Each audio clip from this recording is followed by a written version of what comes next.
Shalom Bapak Ibu Saudara, apa kabar Bapak Ibu Saudara saat ini? Saya berdoa Bapak Ibu Saudara semua dalam keadaan baik dan luar biasa. Saat ini izinkan saya untuk share sesuatu yang saya beri tema bertepuk sebelah tangan. Apa sih bertepuk sebelah tangan itu? Mari kita buka firman Tuhan di Hosea 1 ayat 2. Demikianlah firman Tuhan. Ketika Tuhan mulai berbicara dengan perantaran Hosea, berfirmanlah ia kepada Hosea, pergilah, kawinilah seorang perempuan sundal dan peranakanlah anak-anak sundal. Karena negeri ini bersundal hebat dengan membelakangi Tuhan. Jadi kali ini Tuhan berfirman kepada nabinya untuk mengambil perempuan sundal. Seorang nabi yang hidup dalam kebenaran dan menjaga kehidupannya sesuai dengan kehendak Tuhan.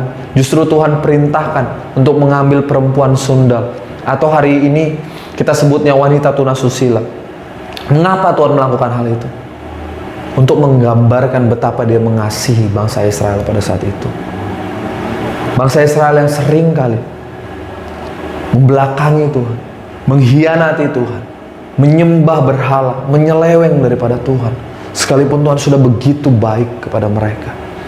Inilah yang luar biasa dari kasih Tuhan. Kasih Tuhan yang begitu sempurna. Tidak menganggap kita hina dan begitu menjijikkan dengan dosa-dosa kita.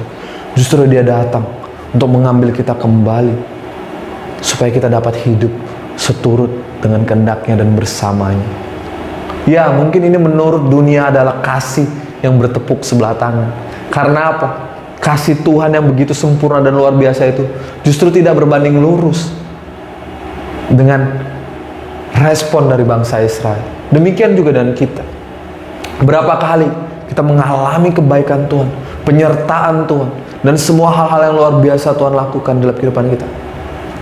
Tapi sedemikian banyak juga kita mengkhianati dia, tidak pedulikan dia. Hidup di dalam penyembahan berhala. Mungkin tidak seperti bangsa Israel pada saat itu, menyembah patung dan buatan tangan manusia. Tapi apa? Kita menyembah hobi kita. Kita menyembah popularitas, kita mengejarnya. Kita menyembah uang, kita mengejar uang. Dan kita melupakan Tuhan. Berapa banyak kita melakukan hal itu? Ini yang Tuhan mau nyatakan. Sekalipun kita melakukan hal tersebut, kasih Tuhan tidak pernah meninggalkan kita. Justru dia datang dan kembali memanggil kita untuk kembali kepada kasih tersebut, kepada pribadinya. Oleh sebab itu firman Tuhan ini berbicara kepada kita. Supaya kita apa? Supaya kita menyadari dan kembali kepada Tuhan. Meninggalkan semua model hidup yang dunia kejar. Gambaran itu tidak cukup hanya sampai di situ. Tuhan menegaskan lagi betapa dia mengasihi bangsa Israel. Dan pasti dia mengasihi kita pada saat ini. Mari kita buka firman Tuhan selanjutnya. Di Hosea pasal 3 ayat 1 sampai dengan 2. Demikianlah firman Tuhan. Berfirmanlah Tuhan kepadaku, ini kepada Hosea, pergilah lagi, cintailah perempuan yang suka bersundal dan berzina, seperti Tuhan juga menyintai orang Israel, sekalipun mereka berpaling kepada allah-allah lain dan menyukai kue kismis. Lalu aku membeli dia bagiku dengan bayaran 15 shikal perak dan 1,5 homer jelai.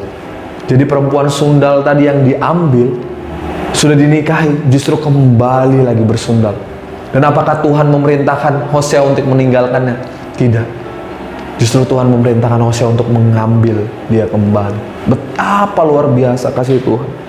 Kasih Tuhan yang begitu sempurna. Kasih yang memerdekakan dan tidak mengekang. Dia memberikan kebebasan kita untuk memilih.